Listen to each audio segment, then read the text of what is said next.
Catherine Bernardo na insulto, no? Sa pangako ni Alden Richards. Ano ba iyon? Oh my God, sadyang wala nang ang ibang hinihiling si Catherine Bernardo sa kanyang sarili, kundi sanay ang magtagumpay siya sa kanyang pangarap na sanay magiging maligaya na siya sa pangalawang pagkakataon sa kanilang relasyon.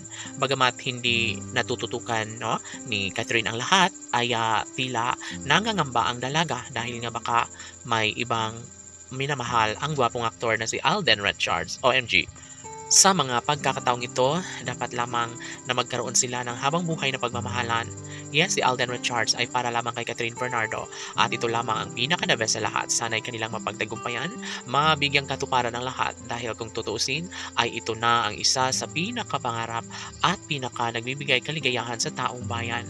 Iyon ay ang makamit ang pagkakatuluyan ni Alden Richards at ng pretty girl na si Catherine Bernardo. Dapat sana'y mangyayari na ang isa sa pinaka-pangarap ng lahat na mabuo na ang pamilyang nararapat na mapagtagumpayan ni Alden Richards at ng pretty girl na si Catherine Bernardo. Laging tanong ng mga netizens kung papaano nga ba magkaroon ng malaking posibilidad kung paano mangyayari ang isang pag-ibig lalo na't ito lamang ang isa sa matagal ng hinihiling ng taong bayan. Para kay Alden at Catherine ay mas gugustuhin umano nila na mangyayari na ang isa sa pinakapangarap at hangarin ng lahat. Dapat ay maisakatuparan na ang pagmamahalang matagal na nilang hiniling para sa kanilang mga iniidolo na si Alden Richards at Catherine Bernardo.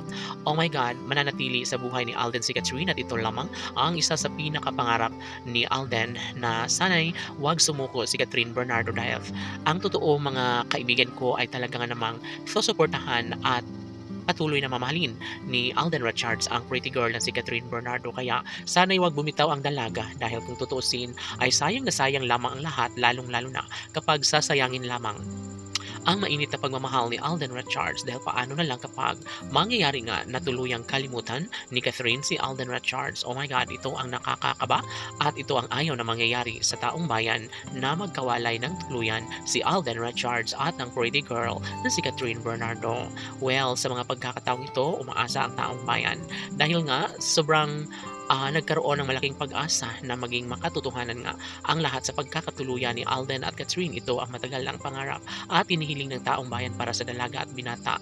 Well, naniniwala ang lahat na sadyang hindi magbabago ang relasyon ng dalaga at binata at ito ay pangako na talagang binigyang halaga ni Catherine Bernardo at ito lamang ang isa sa pinakapangarap ni Catherine Bernardo. Iyon ay ang pakasalan na siya sa mas lalong madaling panahon ng gwapong aktor na si Alden Richards. Laban!